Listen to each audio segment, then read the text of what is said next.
The Secrets of Star Wars is brought to you by the Star Quest Production Network and is made possible by our many generous patrons. If you'd like to support the podcast, please visit sqpn.com/give. Hi, this is Ashley Eckstein, the voice of Ahsoka Tano from Star Wars, and you're listening to the Secrets of Star Wars podcast. May the Force be with you. Hello there. It's a power that Jedi have that lets them control people and make things float. Impressive. Every word in that sentence was wrong. Help me, Obi-Wan Kenobi. You're my only hope. This station is now the ultimate power in the universe. I find your lack of faith disturbing. It's against my programming to impersonate a deity. That's not how the Force works. Force is with me, and I am with the Force, and I fear nothing. Remember, the Force will be with you, always. Hi, I'm Robert King, and you're listening to The Secrets of Star Wars, where we look at the deeper themes and meanings found in the stories and characters in the Star Wars universe, whether they're in that galaxy far, far away, or maybe in another galaxy even farther, farther away. That's right, we're talking about Part 4 of the Ahsoka series, Fallen Jedi. Joining me on the podcast today are Jon Koral. Welcome, Jon. Hello. And Kathryn Laffrey. Good to have you, Kathryn. Good to be here. And Thomas Salerno. Welcome back, Thomas. Hey, great to be here, everybody. So here we are. We're at the halfway point of the series, and it's brought our heroes and villains into direct confrontation. We see Baylan and Shin directly fighting Ahsoka and Sabine in some really fantastic lightsaber battles. We see Hera decide that if the New Republic won't help, at least she and Phoenix Squadron will. And we see Morgan Elsbeth get everything she wanted and take off for Peridia, maybe? It's an episode that divides our heroes and leaves us with a major cliffhanger, Sabine captured, and Ahsoka in the world between worlds with Anakin. There is so much to talk about, but I think we should start where the show starts, with Ahsoka and Sabine. I really loved how the tension between them just drives the entire episode, that tension over whether they are there to stop Thrawn or there to find Ezra. Kathryn, what do you think about their relationship and the dynamic throughout the show? It's been interesting because I'm always trying to tell myself, when is this happening? What have they been through? And thank goodness in this show, we got a little more insight into why Sabine had locked herself in a room all these years and was upset, up in a tower. But just the whole dynamic and what are they doing? Because if Ahsoka's goal is to keep Thrawn from coming back, she would have just destroyed the map. But she didn't. So she's also trying to bring back Ezra. But she doesn't want Sabine and Ezra to have a relationship because, oh no, that'd be Anakin and Padme all over again. But why didn't she see Hera? Why didn't she see Hera and Kanan's relationship as a good thing? I don't know. There you go. My mind is just running in circles. That is really interesting. I had not thought of Ahsoka trying to keep Ezra and Sabine apart. I kind of read it as it would be a good thing to find Ezra and bring him back, but if it comes in conflict with bringing back Thrawn, that's where the divide happens. What do you guys think, Thomas? Yeah, that's interesting. I hadn't thought of that before. I also hadn't thought of why didn't she destroy the map earlier. I think there's more at play here than we're being told, and I think Ahsoka may have her own motives that she has not expressed or communicated to the other characters. And now I'm just wondering about this and I can't. And so, I thought I understood these character dynamics, and now I'm thinking even more about it. And yeah, I wonder if there's a reason that Ahsoka needs to find Thrawn somehow, or wants to travel to the other galaxy for some reason, or maybe even to eliminate Thrawn so there's never a possibility of him showing up ever again. Well, I definitely think Ahsoka is hiding something, and Sabine, she doesn't talk about everything. She may not be hiding it, but she's not saying everything that's going on in her mind. What do you think, John?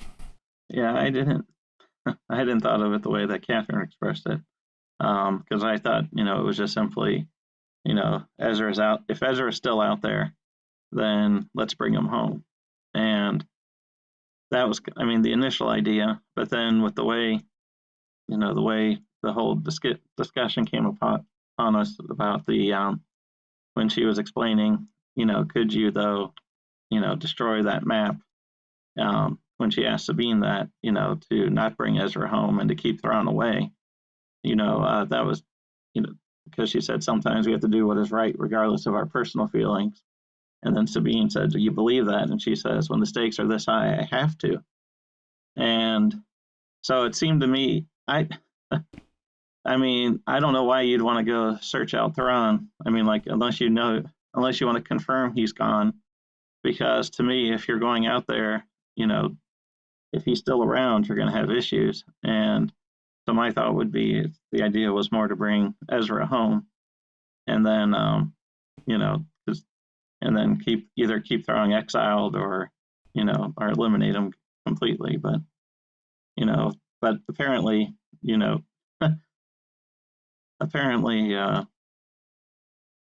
it sounds like that Ahsoka would have destroyed the ball or the map, but the way she's thinking about it and sacrifice Ezra, she had to. Is my thought, but yeah, the more I'm thinking about it, the more I think, yeah, there's definitely a part of Ahsoka that wants to bring Ezra back. I think everybody has a tie to Ezra, and I hope that this episode, like for those who are not familiar with Rebels, and I hope that this episode gives more of a sense of the kind of the bonds that our characters have with Ezra. But yeah, John, you brought up that bit of dialogue, that sometimes we have to do what's right regardless of our personal feelings. And I thought Sabine's response was really fascinating. Do you believe that?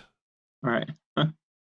Because we have seen Ahsoka let her personal feelings get in the way of doing what she thinks is right. And Sabine has probably seen that as well. And so, yeah, that's a really interesting reply. And Ahsoka saying, well, when the stakes are this high, I have to. I mean, is this kind of Ahsoka's version of from a certain point of view, kind of relativizing the morality of, well, when the stakes are really high, you got to hold to the standard. When the stakes are not so high, it's okay. Or is she just saying, I've come to realize that this is how I have to do it? I don't know, because I was wondering, it's like there seem to be multiple instances of a certain point of view that gets brought up throughout this episode. Whether it's, later with Hera and stuff or whoever, it's like, and then I also wonder with later on with what Baylan says at some things, if, and what I can talk about that later, but it was, I can think of like 2 or 3, multiple instances of a certain point of view, even in this episode alone. And, I wonder about that too, because, even though she says she's not a Jedi, there's always that, the certain truth of, well, Darth Vader, killed your father. Well, he did in a way, but those kind of things. And in one sense it is true, but, the person who he was and stuff. And then you just wonder, what, because of how secretive Ahsoka is and a lot of the stuff are what we haven't found out yet. It's hard to know if she's really saying it to be in that regard, or if she really truly means it now, I guess. Mm-hmm. Ahsoka definitely seems more contemplative with everything. And that opening bit between the two of them felt like an older sister to a younger sister. Is your relationship in right order? You know, you can have a relationship with this young man, but do we understand the greater good that needs to be done? You know, so it felt like a lot of that. Like, you know, I had an older sister. We kept each other in check, and, you know, even watching my 3 daughters and the way they keep each other in check, especially with relationships with boys, because they are not afraid to tell each other, you know, is that in the right order, that relationship? Are you keeping it the way it should be? Is it good for you? Is it good for everybody else? So you may be a great guy, but how's it going to work out? That reminds me of what she was telling, what she revealed in The Mandalorian to Din Djarin a little bit about her past, where she says something to the effect of, I've seen what attachments like this can do to the best of the Jedi. And so she may, you know, be a little bit leery of Sabine having such a close attachment to Ezra, and is telling her, you know, that attachment can't it can't interfere with, like, when the stakes are this high, when the galaxy is at stake, when we're talking about the lives of potentially billions or trillions of people are on the line. You know, you can't let your attachment to this one person cloud your judgment. Well, and whether Sabine and Ezra's relationship is kind of a found sibling relationship, the way Ezra's hologram from earlier episodes implies, or whether Sabine is holding a torch for him, that's still an attachment that can still cloud your judgment, right? Yeah. And all through Rebels, Ezra showed a very strong attachment to Sabine. Right. Oh, yeah.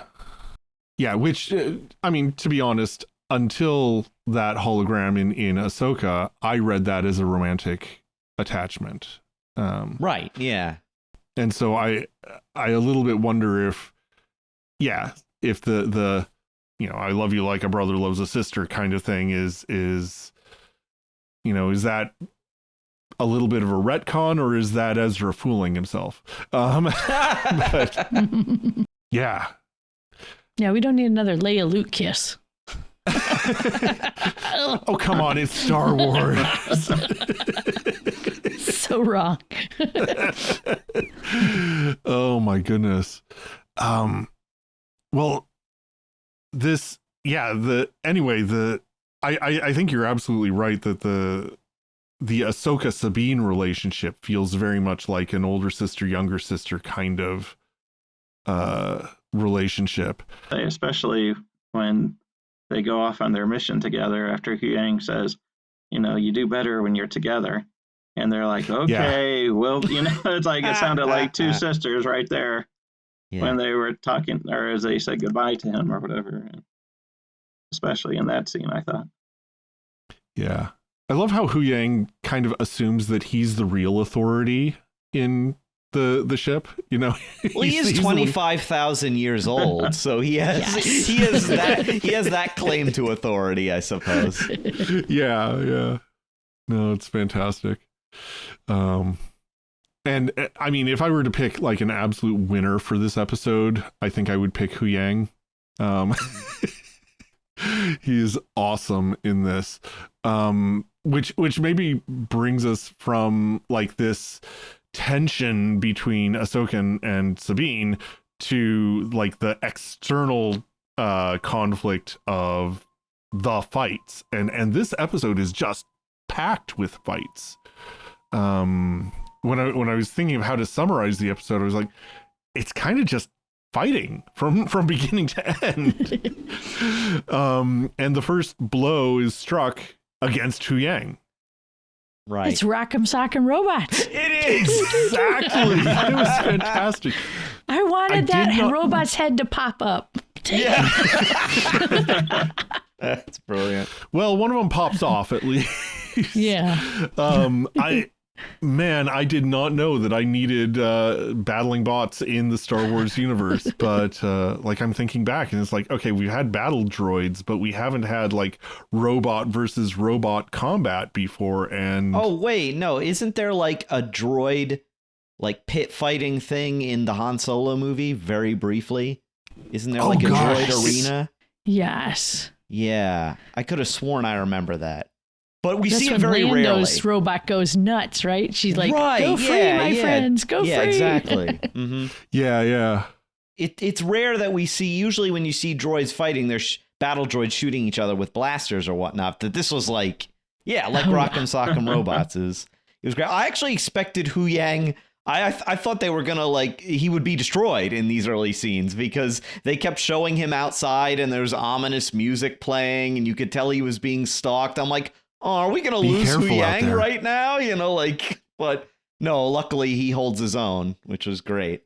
I mean, he's been teaching lightsaber fighting for untold millennia, so he must be a good fighter, especially against other droids. Has to have done something right to keep 75% original parts. That's right. Yeah. Oh, man. But something else I noticed was like when we get into the other fights in this episode, Ahsoka is only fighting with one of her lightsabers. I noticed that. Yeah. Yeah. What do you think is going on with that? Because she definitely has the other one hanging from her belt. See, I thought when she did it against the Inquisitor, I was like, oh, I see. She only needs one lightsaber to take on this guy. She's defeated Inquisitors before. But then when she does one saber against Baylan, I was like, oh, okay, this is a deliberate choice that she's making. I don't know. What do you guys think? I still don't know what to make of that. I mean, the Inquisitor one saber was just that. She already... Yeah. She had all the chess pieces played out and knew how this was going to end. It was like, yeah, you're going to do your twirly thing. I'm going to take my stance. Swoosh. Puff of smoke, though. What was that? I think I know. It's got to be witchcraft, right? Well, yeah, it took me about a day or two to realize what it was. I think he was a result of Night Sister necromancy that we see in Jedi Fallen Order, the video game. Which I have not played, but I have seen played extensively because my brother has played it. And on Dathomir, on the Dathomir level of that game, the Night Sisters can raise their minions from the dead. And when you kill them, they kind of explode into green smoke. So I'm like, oh, I see. And then I noticed, too, that Marok's armor is kind of like rusted. It has like rust marks on it. I'm like, so was he a long dead Inquisitor that Morgan or some other Night Sister had reanimated somehow? And probably. So that when, he dies, because visually it's very similar to when Night Sister zombies die in the video game. So I think that's maybe he is the one that crashed in Rebels when they were at that Sith temple and he kind of fell down. They probably resurrected him. Pit, yeah. Yeah. He looks a lot like him.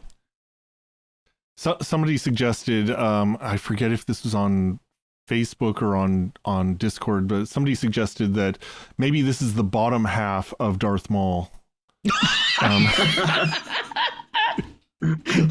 Like he's Darth Maul's biological legs, but his upper half is like a robot or something. Oh gosh. That's it. Oh yeah. I like though, and I think this was Filoni again sprinkling in his Tolkien references into stuff. I like that when Marok dies, he shrieks like a Nazgul. He shrieks like the Witch King when he dies. I was like, in fact, that was my first reaction when I was watching the episode. I said out loud, was he a ring wraith or something? Because he has that shriek. And I'm like, okay. Well, and at that moment, you've got at the same time, Shin and Sabine are locked in battle, and literally locked. Their lightsabers locked against each other, and they both turn their heads to see what happened. Mm-hmm. And even Shin looked surprised, to my eyes, anyway. I mean, her eyes are so amazingly wide; she always looks a little surprised. But yeah, who said she looks feral? She definitely looks feral. Yeah. Like a rabid dog or something. Well, and that rematch between Sabine and Shin, I mean, which was very clearly, at least in Sabine's point of view, a rematch. That was a fantastic battle. what did you guys think of the dynamic there? I chose that a Force user should never underestimate a Mandalorian. Fighting them. And it's interesting because, like, she's like, you have no power. And then Sabine just uses the wrist rockets. And I was thinking back to that Rebels episode where Kanan is training her. And Kanan says, like, history lesson, the Jedi won the war with Mandalore. And I'm like, yeah, Kanan, but the Mandalorians lasted as long as they did against the Jedi because they were pretty good at it. And of all, like, the other factions in the Star Wars, non-Force using factions, the Mandalorians are really, really good at fighting Jedi. And so I think that it showed that Shin was underestimating her a little bit. And Sabine was finally being herself. Get the gear on, be a Mando, and just fight like you know how. Yeah. Yeah, I loved that line, you have no power. And then it's like, well, there are different kinds of power. Yeah. Let's not be closed-minded here. Open yourself to the wrist rockets. Going into that battle, they had already faced off once. So now, Sabine added in a whole different level of tactics to her way of doing things, whereas Shin, still had the typical, she knew what Shin would do, but without, not knowing all the weapons that Sabine had on, Sabine was able to take her by surprise and, add a different level to that. With this fight, though, because it was interesting that Hu Yang told them to stay together, so they're together, but the first thing that Shin does is she runs away and separates them. So she's very much the divider, the Diablo in all of this, and separating them apart because she knows they would be stronger together. The only thing I wish is at the end of the fight, instead of Sabine saying, go get the map, it was like, we could take her down in 2 seconds and then get the map together. Right. So maybe Sabine is falling into Shin's trap in that way. Little pride issue. I'll tell you, am I the only one, though, that watches these shows? I constantly keep saying, especially in the first one and then this one, no, what are you doing? Don't do that. And it's just because of, like you said, Yang said, you do better together. And then they're like, no, go ahead. And, and there's other scenes later too. But and then, like, especially the first one where, Sabine takes the map after Ahsoka says, don't do that. Or the captain on that ship in the beginning, oh yeah, I'll let those Jedi land on my ship. Oh, and I'll meet them in person. You're like, what are you doing? Don't do that. And it's like, there's Pride a lot goeth of before a fall. Or Hu Yang, oh, be careful outside. I'll go back inside. No, stay out there. Help them. It's like, it was just, those are the kind of things I keep finding myself in this whole series. Just, it seems like, especially the last episode and the first one, I'm just constantly going to yell out, don't do that. Why are you doing that? Because it seems like it turns out wrong or bad in the end. I mean, to be fair, there's a lot of that in, right from the beginning. Right. From the original Star Wars movie, there are plenty of like, why are you doing that dumb thing? kind of moments. But it just occurred to me too that there may be a trust dynamic going on here because, like, Sabine, Ahsoka knows that Sabine thinks that Ahsoka doesn't completely trust her judgment. And so when Sabine's like, go get the map, I got this, Ahsoka may be thinking to herself, if I ignore what she just said and go to help her, that might signal to Sabine, I don't trust you to take care of this. That's a good insight. Yeah. Sabine, I mean, she doesn't defeat Shin, but she does got this in that she holds her own and disarms Shin. Because ultimately, Shin is just a distraction preventing them from getting to the map in time. Yep. So I think that's why she tells Ahsoka, no, just go, because if we both stay here, like, even if it every second is precious now because we don't know how close they are to activating that thing. Yeah. And it turns out every second actually is precious because it's kind of, your ticking clock here. The Stargate activating. It's got the Yeah. The chevrons locking in place is what I kept thinking of on that little display that they have. Yeah. Yeah, it's even set up in a ring like that. So it's perfect. Yeah, maybe Filoni is just like seeing how many other franchises he can quote and just say, okay, you're all canon in Star Wars now. But yeah, so Ahsoka does go and has another amazing battle with Baylan. And I mean, as astounding as the lightsaber choreography in that was, I thought like the psychological warfare was even more dynamic and powerful. Like right from the beginning, he brings up Anakin right at the start, and she tries to shut him down. I didn't come here to talk about my past. He's relentless. To quote Slapshot, you hit her in her mind. Yeah, exactly. Yeah, talk about a Jedi mind trick. Yeah. I don't know. There's just so much. I'd love to hear what. I'll just throw out some of the quotes that struck me, and I'd love to hear like what you think is going on in this dynamic. He starts with justifying what he's doing. He says it's an unfortunate evil that speaks to a greater truth. One must destroy in order to create. Thanks, Sauron. Was my first thought. I was like, I've heard this song before. Yeah. Mm-hmm. And if you go on a deep dive into Clone Wars, you have heard it before. Because in season 3, when we get the overlords and the father, the sister, and the brother, they actually talk about that, and they say the line. I wrote it down because I was like, no way. That they say, I think it was the father. Yeah, the overlord father says that, they have to destroy to create. And his children do that every single day in that world that they're in. Mm-hmm. That's interesting because... So then I'm going, wait a minute, is the power that Baylan wants the power of the father? Does he want to get there? To more... And take over? And that's the thing. I'm glad you brought this up, Kathryn, because one of the theories I've been working with since I watched this episode is, are the Mortis gods the extragalactic builders of the Henge?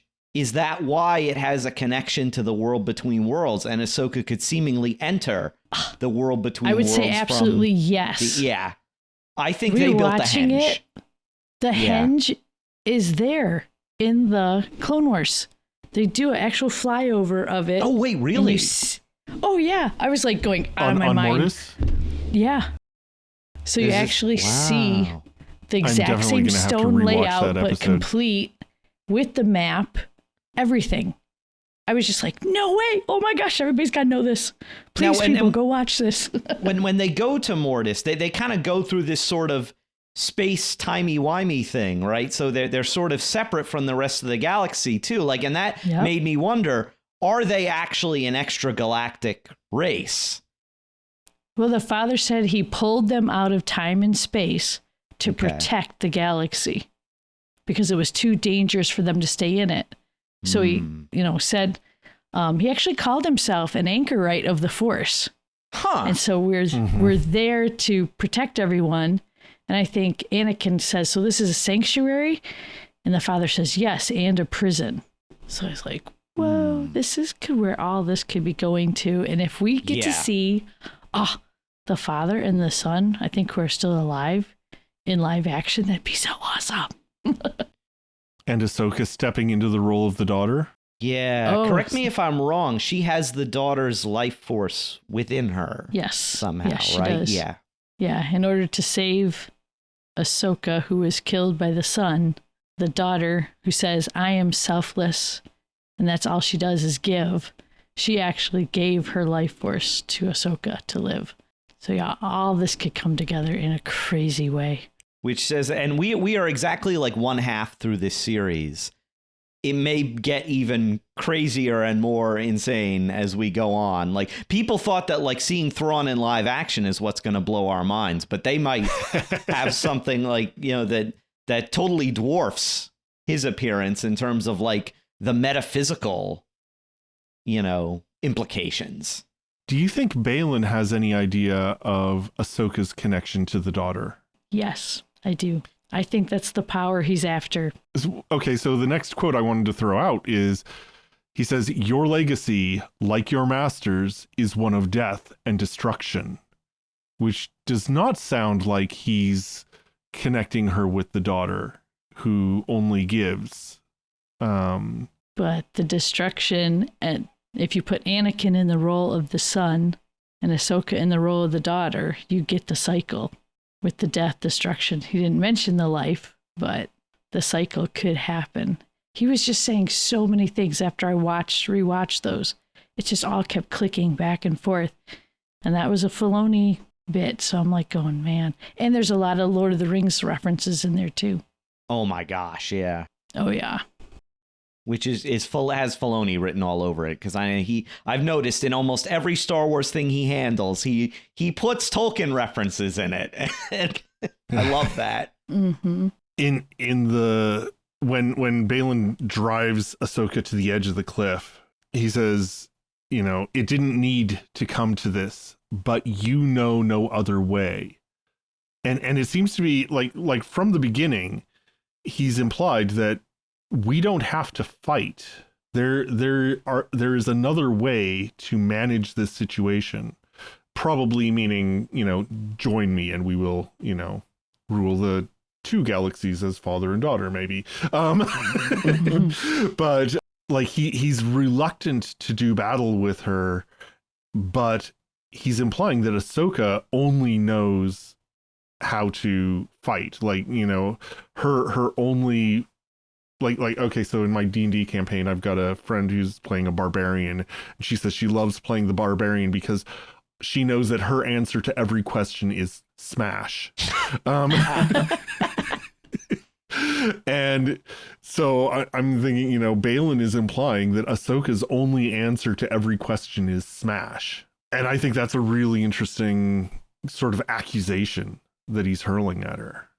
Yeah, I'd say. Have I stumped you all? No. I was just like going, gosh, there's so many directions I can go with this. Because when they're on Mortis and they're seeing all these visions of people, but it's not really them. So again, I'm still wondering at the end if that's really Anakin or just maybe the son trying to fool Ahsoka again. Oh, we'll get there. We'll get there. Oh, yeah.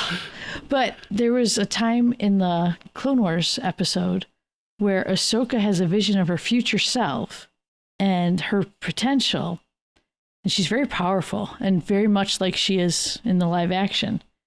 And she said, "The seeds of the dark side are planted in you by your master," and told her she has a wildness. And I almost wonder if that's what Baylan is sensing in her. He's definitely sensing something. Like after he's pushed Ahsoka off the cliff and she's gone, he turns to Sabine, who is there. Oh gosh, and I want to talk about the Ahsoka Sabine dynamic for another moment there, but before I do that, Baylan turns to her and he closed his eyes for a moment and then opened them and addressed her very directly. And he's, Ezra Bridger is the only family you have left.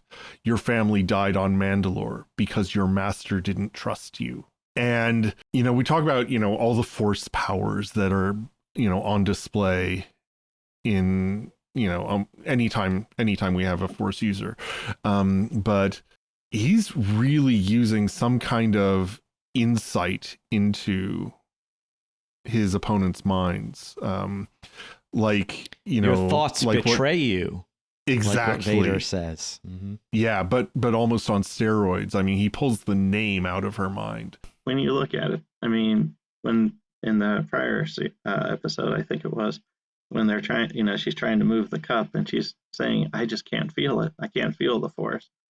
Then how can she block those kind of force attacks from like Baylan if she can't, control that force in the first place. Because it's only when like Luke gets stronger or some of these characters get stronger, they can start at least trying to block those kind of mind tricks or whatever, those things. But she's really vulnerable because she just saw Ahsoka go over the edge of the cliff. And, she holding in her hand her only lifeline to Ezra. And so, I'm sure he could read some of that stuff just on her face. But then if he just has to pick a name or two out of her mind, it probably wouldn't be that hard, especially if you're at that stage that Sabine is, because she told Ahsoka, I can make this decision. But then when she's holding it in the palm of her hand, she can't. Or she doesn't make that decision that she said that she could make, and then Baylan talks her out of it. The most explicit Tolkien reference in the entire show. Destroy it. And of course, when I was watching it, I immediately went, Isildur! Yes. Because it's very much that kind of like, and just like the One Ring tempts you with the power to do good, she sees this is how I find Ezra. This is how I bring him home. But of course, it'll just be her undoing. It certainly is in that moment. Mm-hmm.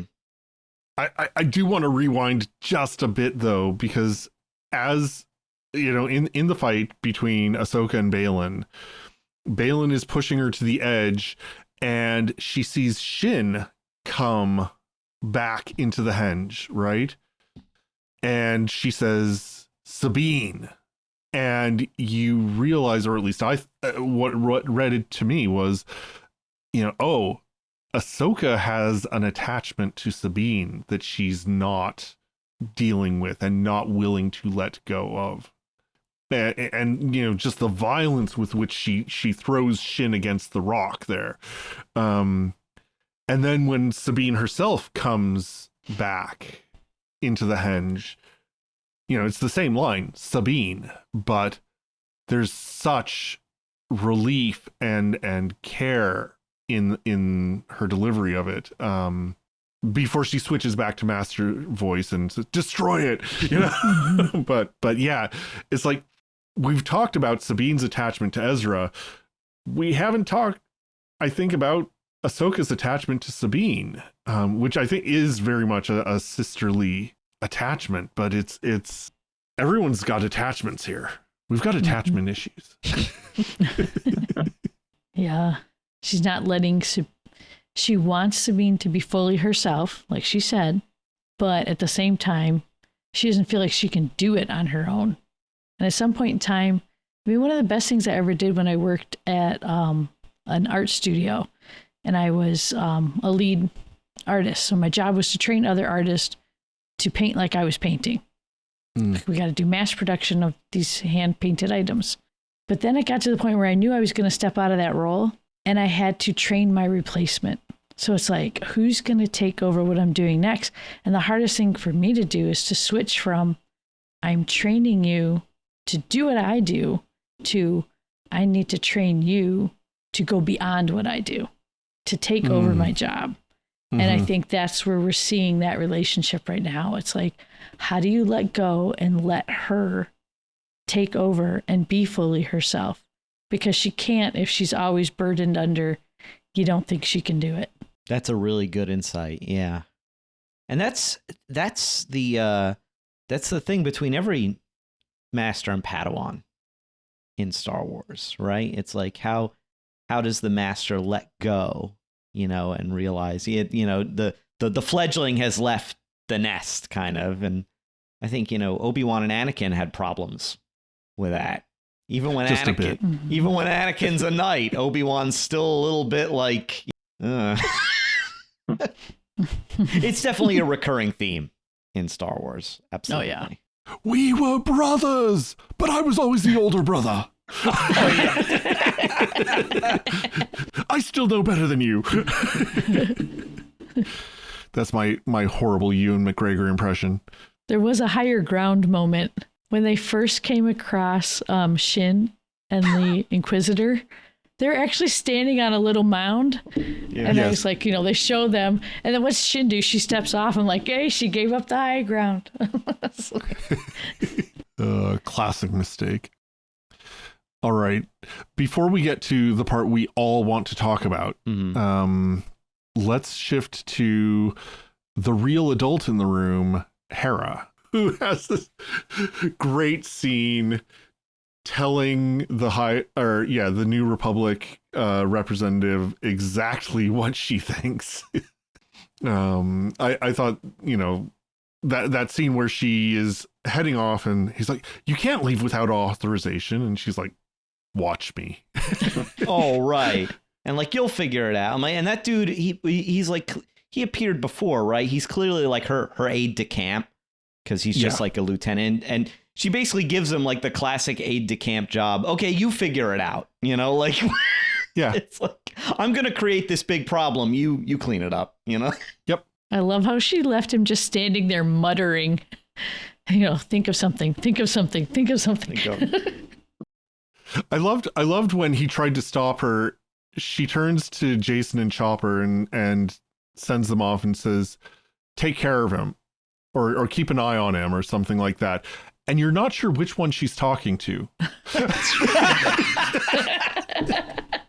That's true. Oh, yeah. I thought she was talking to Chopper, but she may have been talking to Jason. Well, Chopper thought that. Yeah. And then Jason has that great line of dialogue, it's like, how come you get to disobey orders and I don't? It's like, when you're a general, it's like, not just when you're grown up, you got to be a general. And I want to give a little shout out to Alex on our Discord channel, who pointed out that if you watch really closely, Hera's got a little photo of Kanan on the dashboard of her car. I paused just to look at it so I could be like, yay, Kanan. Yeah. For those who are predicting Kanan would appear, here he is. In a photograph. Honestly, I love Kanan's character. He's one of my favorite characters in Rebels, but I kind of agree with those who say it would a little bit cheapen his sacrifice to have him reappear. Oh, yeah. Although I couldn't have been the only one who was like thinking I think it wasn't in this episode, it was the episode before where like Jason expresses the desire to be a Jedi, and I'm like, oh, father, powerful Jedi was he. Powerful Jedi. Like, just like. Yes, indeed. Oh man.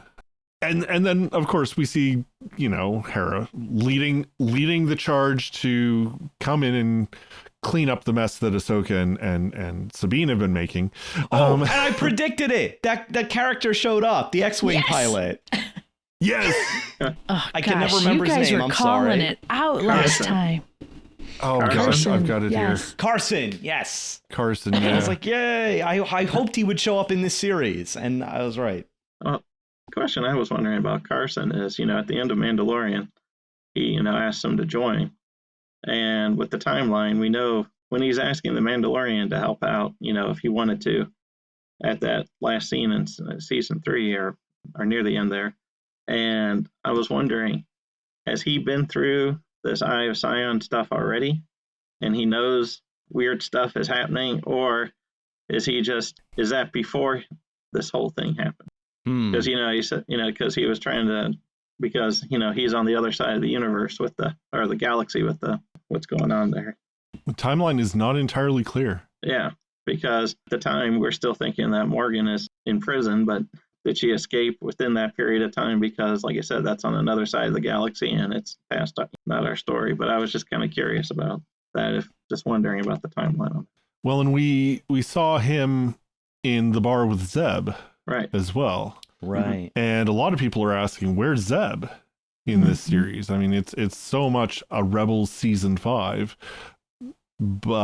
and we know they've got the CG models for Zeb and so on. Where's Zeb? I think we will see him soon, because we're at that point in the show where the heroes have lost, the bad guys have the upper hand, the team is disarray, and in these kind of stories, usually they go about and recruit new members to the team so that they can regroup. And so I think we may see Zeb and some other characters pretty soon. Maybe next episode, the one after that. I hope so, anyway. I mean, Zeb is such a great character, and it would be great. We've already seen him in a live action series, so yeah. Talk about somebody whose first instinct is smash. Yeah. And then, they try to block Morgan and that hyperspace jump. So what do you, I guess, like on a techie level, there's the question of like, why weren't they completely destroyed like the Holdo maneuver did? I thought of that. Yeah. And on the other hand, like just on a plot level, more just like the spectacle of that jump was fantastic. The way they really emphasized that this is not just your normal hyperspace jump. Well, on a techie level, I was going right back to my little fun hobby of aviation. For a while, my husband and I owned an airplane, and we actually went to an air show once where they had a small home-built plane with a circular wing. And it was the coolest thing ever. Wow. But having wings on a plane, you get a lot of drag off the wingtips. So it was theorized early on, because there's very old planes that actually have oval wings or circular wings, that if you just bring the tips together, you're going to reduce that drag and get a lot more jump and speed also. And if anyone's done the straw with the two hoops on it and thrown it through the air, you get that nice little, what's the name of the effect? I always forget the name. It starts with a B. Look it up, people. But, and before anyone in the comments is like, oh, well, there's no drag in space. Well, I remember in the old Legends novels, they explained that in the Star Wars universe, there actually is drag in space. And that's why the spaceship, there's like this ether substance that acts kind of like air. And that's why the spaceships move the way they do and can do these maneuvers. And you got to see it when they made the jump. You saw that great effect of the swirl and the ships getting tossed around in it. And it was perfect. And it made sense to have this ring be the one thing that can do this hyper jump from one galaxy to another. So it just kind of was like, okay, I get the aerodynamics of that. I'll buy it. I'm imagining the reason it didn't completely destroy the Phoenix Squadron ships is because essentially they were kind of clustered in the middle where the ship wasn't. So it kind of jumped around them. And like you said, they were caught in its wake rather than being wiped out like the Holdo maneuver did. But yeah, that's what I was thinking. I'm open to correction on this. Kind of foreshadows the jump in the sequel. Well, that's what I was thinking. It's like, with the big opening, it's not like a super Star Destroyer where you just would slam right into it or something. There was at least a little chance that they could go around it, or through it, I guess, would be the better thing. But yeah, that was one of those other moments of, what are you doing? Why are you doing that? Yeah, with how big that ship or the sign, the ring was. It's just so our current big bad, Morgan, has got everything she's wanted. She's on her way to that other galaxy, presumably to Thrawn. But then we get that amazing sort of tracking shot over the henge and the sea that just almost seamlessly dissolves into the world between worlds. Take one step back, though. Take one step back to Hu Yang calling out for Ahsoka and Sabine. Yeah. Notice the perspective that we got to see that from. Oh, up in the trees. High up in the trees, yes. Morai. Yeah. I swear, it was like, I'm watching it. I was like, I don't know if it's just my imagination, but like the music almost had that like haunting sound of an owl in it. Oh, you're right. And then the fact that we go from that to a flyover view of the henge. It's like, okay, it's almost as if Mora is looking for Ahsoka. That's cool. I want to see one of those. Spotted. Very cool. So this kind of raises the question, like the first question I have about this is like, how'd she get there? Because in what little we've seen of the world between worlds, there's a portal, but we also know that portal can kind of appear all sorts of places because Ezra was able to look through a portal into that Sith temple and pull Ahsoka out earlier. So the henge does look like a portal. Yeah. I think it has to be connected to the henge. Yeah.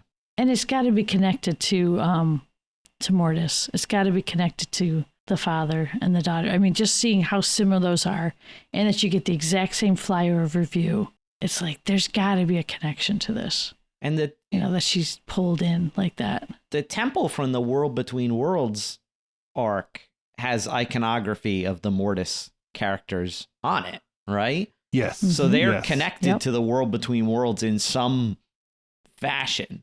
So the threads are coming together, I think, of these different things. The World Between Worlds, Mortis, Ahsoka, It was interesting. It because I did not suspect how heavily the World Between Worlds would play in this series. I'm like, oh, we might see it, but I'm very gratified because I didn't expect it, how central I think it's going to be to the story, because it just creates a lot more unknowns. And to me, unknowns are fun because we get to speculate about them. I mean, it's literally the center of the series. It's the end of the 4th episode. Yep. All right, let's talk about the encounter. She stands up. Here's the voice. What is going on in your minds? Besides shouting, "What just happened?" Well, yeah, to me, it was like when they played the Vader theme at the end. I was like, "What was that?" I'm like, "What does that mean?" I'm like, because I'm like, "Oh, it's it." Oh, and before I forget, because I need to say that was after I calmed down after the episode, and I thought about seeing Hayden Christensen again as Anakin Skywalker. The first thing that came to my mind was, "Annie, Misa so smiling to see you, sir." I'm that really kind of Star Wars. Little Annie has grown so large. I'm like, it's good to see him again as Anakin Skywalker. I mean, everything Filoni's done, it really has increased my enjoyment of the prequels a lot, because a lot of the connective tissue and unanswered questions that I felt, even when I was younger, that I felt was missing from the prequels. A lot of those things, his Star Wars content has resolved a lot of those issues for me. And so I can appreciate the prequels a lot more, even some of their sillier aspects. But yeah, it's just good to see Hayden again as Anakin Skywalker. We're not sure yet, like what is even with going that on. hyper smooth de-aging they did. Yeah, I wish they hadn't done that. Well, that's what made me suspicious of him. I don't think it's fully Annie. And people have pointed out that the lightsaber may not be Anakin's, that it's Vader's. And it's difficult to see because it's very blurred, but there's an argument to be made there that appearances are deceiving.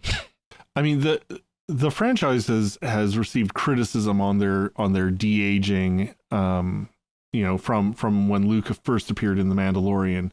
From when Leia appeared in Rogue One, and Tarkin as well.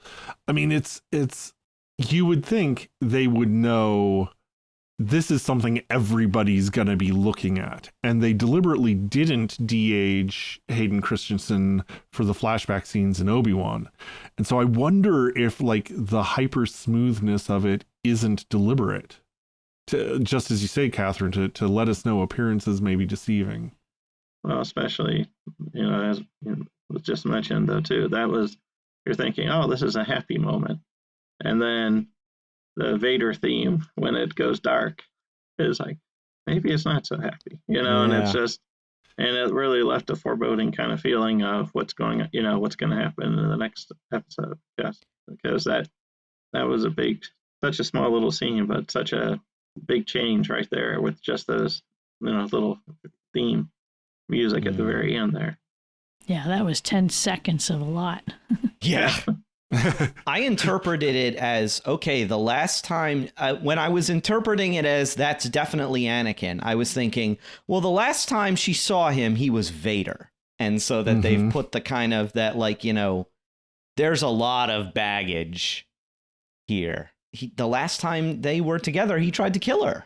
And that's why I am eventually hoping that we do get her with the spirit of Anakin in some way because I think it's going to be really interesting to have them work out those, because Luke must have told her. She was with Luke Skywalker in the Book of Boba Fett, and I feel like she must know that Luke was able to reach him in a way she was not. And also that she still has to process her own feelings of guilt for not being there when he turned. And so, yeah, it's just like I'm really looking forward to some kind of Anakin-Ahsoka interaction in this series. It's something I really want. Whether this is it or whether it's a deception, I haven't made up my mind yet. But that is something I hope that they include in some form. Because their relationship is just, it's become so central to a lot of Star Wars fans. And just knowing that she did talk to Luke. Please, Luke, you got to start telling people that in the end, he was good. Yes. He turned back. You know, he was redeemed, you know. Because I feel like why they didn't tell Ben Solo, I don't know. You know, he had his Vader fetish, you know, hey, sorry, Grandpa was okay in the end. He wasn't a bad guy. But, yeah, that's the kind of thing I want to see happen in this, is that she should have learned from Luke that he was redeemed so that there can be redemption for their relationship somehow. Yes. If this is Anakin, we don't know. But that's the kind of thing I would love to see happen, is that there is some full circle in this.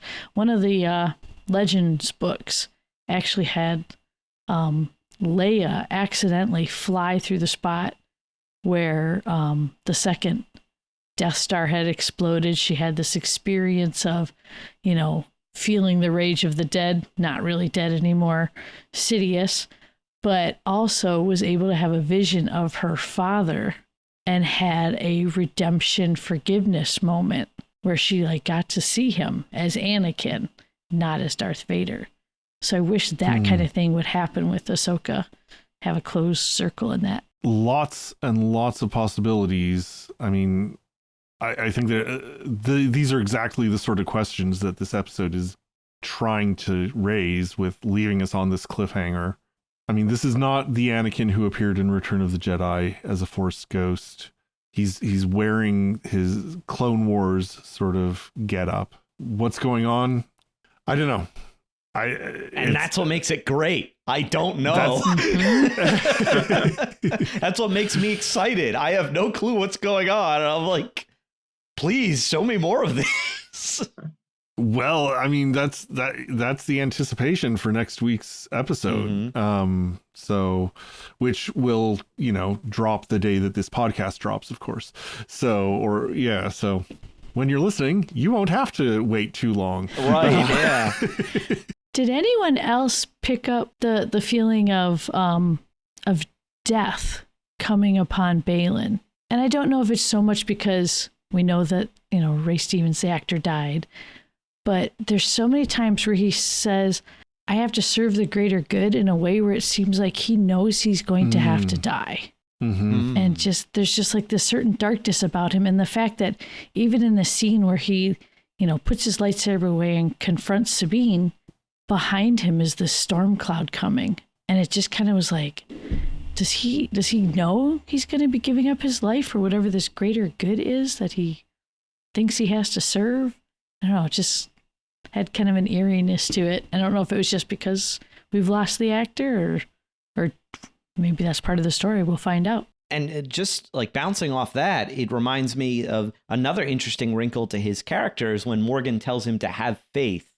And he says, faith, I lost that a long time ago. And I'm like, faith in what? What are we talking about? You know? Yeah. And then later when they're activating the henge again, he says witchcraft, which is interesting because in an earlier episode when he's talking about Morgan to Shin, he says something like, "There's no such thing as witchcraft." And so we've got this. He's a conflicted character in many ways, and that makes him interesting. Well, and also, and Morgan asked him, I think it was her, that before the confrontations happen, she says, "Is that fear in your voice?" And he goes, "No, experience." And two, it's like, as you look forward to the future, maybe he's seen a lot, especially as he talks about Anakin and everything. And then as you're talking about the future, does he see him giving his life to this? He's had a lot of experience, so maybe, he knows initially I was thinking he was thinking that, well, Ahsoka, be relentless, like he said, I think in the past, and knowing that there will be a confrontation, but maybe there's also more to it than just, since he does seem like to be a very pensive person too. He's like, no, I just have experience and all this, and I'm going, and maybe he is thinking more about his, what he's seen other Jedi have to go through for maybe what they've done, or Anakin or whoever, and maybe he's a master of the. Sorry, no, he's a master of the one-word reply. Yeah. Yeah. Mm-hmm. Any final thoughts on this episode? Here we are at the middle. As you say, things have gotten dire for all of our heroes. Well, one thing I was wondering is, like we were talking about a certain point of view, he says to Sabine, Baylan, he was going to give her his word that no harm will come to you and you will be reunited with your friend, and, do it for Ezra before she handed the map back to him. And then my thought is, well, does that mean Ezra is alive, she gets reunited, and then they're in a prison together, or something? It's like, you might be reunited, but he didn't say, or does she find out Ezra's gone? At least she gets closure. So, it's like, there's something. It doesn't have to be like, oh, well, this is terrific, let's go home together and whatever. That's the kind of thing I was kind of wondering more about, like a different point of view. It's like, it's the truth that she could be reunited with him, but it could be in bad, or, it's like, I agree. That kind of stuff. And there's some cute little creatures we got to talk about. Which creatures are those? I don't know. What do you think, Thomas? I think you brought this up. So you were saying little as a joke. Yeah, obviously the as a Purrgil. joke. Okay. So yeah. I definitely think as soon as Baylan destroys the map and he's like, no one's following us, I'm like, oh, come on. They can hitch a ride on the Purrgil, was like my first thought. Now they need a way to communicate with the Purrgil. And I forget who, I've seen several people make this claim that perhaps it will be Jason who is able to communicate with the Purrgil, being probably Force sensitive because of his dad. And I know not every Jedi has the talk to animals ability, although are the Purrgil truly animals? They may actually be sapient. I don't know if that's been confirmed or not, but I definitely think that they will communicate with the Purrgils in some way, because why else are they on Cetos? Because they mention it's part of their migration path to get to this Peridia location. So I definitely think that they will figure out some way to use the Purrgils to make the jump, and will end up in the other galaxy. Well, Jason is the one who gets a bad feeling. Right. That's right. Bad feeling. Yeah. I also think that Sabine will find Ezra, but it won't be in a way that she expects. I wonder if the tables were turned when they got to the other galaxy and Ezra is imprisoned by Thrawn in some way, or is being utilized by Thrawn. Or working with Thrawn. A lot have speculated that, yeah. Willingly. You never know. Thrawn might not be what we think he is. Especially in canon, he's not what a lot of people think. His motives are very complex. He's not the simple kind of Imperial loyalist that he was in Legends. They've really developed his character a lot. All right. Well, any other final thoughts, Kathryn? No, I think I got all my fun things in. Please bring back the Mortis overlords. I, for one, welcome our Mortis overlords. I don't know, the beard you're sporting, you kind of look like the father there. You could audition. Oh, why? Yeah, I don't know if I fit the role, but I appreciate the respect for the beard. Yeah. Well, those are our thoughts. We would love to hear what you have to say about Ahsoka and about all things Star Wars.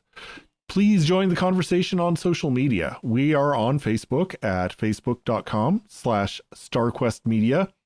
We're on the app formerly known as Twitter at SQPN.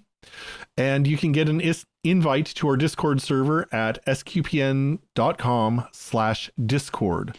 Or, drop us an email at starwars@sqpn.com. We want to take a moment to thank our generous patrons who make it possible for us to create the Secrets of Star Wars, including Charbel B, Jeff G, Francis S, Jamie N, and Michael L. Their generous donations at sqpn.com/give make it possible for us to continue the Secrets of Star Wars and all the shows at StarQuest Media. You can join them by visiting sqpn.com/give. This StarQuest show is brought to you in part by Sam Castry Law, LLC, focusing on business and entertainment law in the greater Chicagoland area and intellectual property law across the U.S. Learn more by visiting castrylaw.com, CASTREE law.com. Licensed to practice in Illinois and before the United States Trademark Office. Be sure to subscribe to the show wherever you find your podcasts. We're on all the major sites, including Apple Podcasts, Google Play, Spotify, iHeartRadio, Stitcher, and more. We've even got an SQPN YouTube channel. Naturally, you'll find all the episodes of Secrets of Star Wars on our website, sqpn.com/Star Wars. That's also where you can discover all the other shows and activities of StarQuest Media. We even have merch. It's great. So, until next time, when we'll come back and discuss Episode 5 of Ahsoka, Thomas, thank you for joining me in sharing the Secrets of Star Wars. Thank you, Robert, and may the Force be with you. Catherine, it is always a pleasure to have you on the show. Thank you. See you later, Sky Guy. And John, it's great to have you part of the conversation. Thanks, I enjoyed it again. Once again, I have been Robert King. Thank you for listening to The Secrets of Star Wars on StarQuest. Here's another show on the StarQuest network you're sure to enjoy, The Secrets of Middle-earth. Find it wherever you can find podcasts or at sqpn.com/Middle-earth.